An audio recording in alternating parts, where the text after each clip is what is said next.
টানা ১১ বছর ধরে বিশ্বজুড়ে বাড়ছে সামরিক খাতের ব্যয়। ২০২৫ সালে গোটা বিশ্বে সামরিক খাতে ব্যয় হয়েছে প্রায় $2,90,000 কোটি, যা আগের বছরের তুলনায় ৩% বেশি। বিশ্বজুড়ে চলমান যুদ্ধ, অনিরাপত্তা এবং সামরিক শক্তি গড়ে তোলার প্রতিযোগিতায় রেকর্ড মাত্রায় বেড়েছে এই ব্যয়। ২০২৬ সাল এবং এর পরেও তা অব্যাহত থাকবে বলে শঙ্কা জানিয়েছে Stockholm international piece research institute. সামরিক ব্যয়ের শীর্ষে রয়েছে যুক্তরাষ্ট্র, চীন ও রাশিয়া।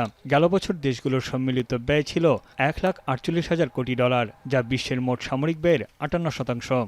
২০২৫ সালে সামরিক খাতে সবচেয়ে বেশি ব্যয় করেছে ইউরোপ। রাশিয়া, ইউক্রেন সহ পুরো মহাদেশে সামরিক ব্যয় বেড়েছে ১৪%। চতুর্থ স্থানে থাকা জার্মানির সামরিক খাতে ব্যয় বেড়েছে ২৪%-এর বেশি।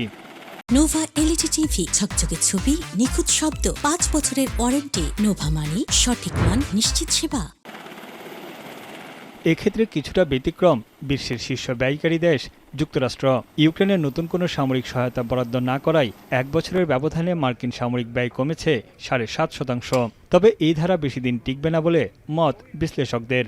এরই মধ্যে চলতি বছরে $1,00,000 কোটি বেশি সামরিক বরাদ্দ অনুমোদন করেছে কংগ্রেস, যা পাশ হলে ২০২৭ সালে এই ব্যয় দাঁড়াবে $1.৫ কোটি।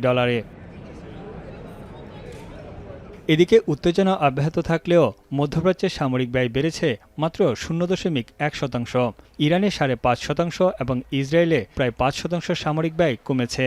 যদিও ২০২২ সালের তুলনায় ইসরায়েলি সামরিক ব্যয় এখনও ৯৭% বেশি। এদিকে তুরস্কের সামরিক ব্যয় বেড়েছে ৭.২%। ওশেনিয়া এবং এশিয়া অঞ্চলের সামরিক ব্যয় ৮.৫% বেড়ে দাঁড়িয়েছে $৬৮,০০০ কোটি, যা ২০০৯ সালের পর সর্বোচ্চ বৃদ্ধি। এই অঞ্চলের মূল চালিকা শক্তি চীন। ৩ দশক ধরেই সামরিক ব্যয় বাড়াচ্ছে দেশটি।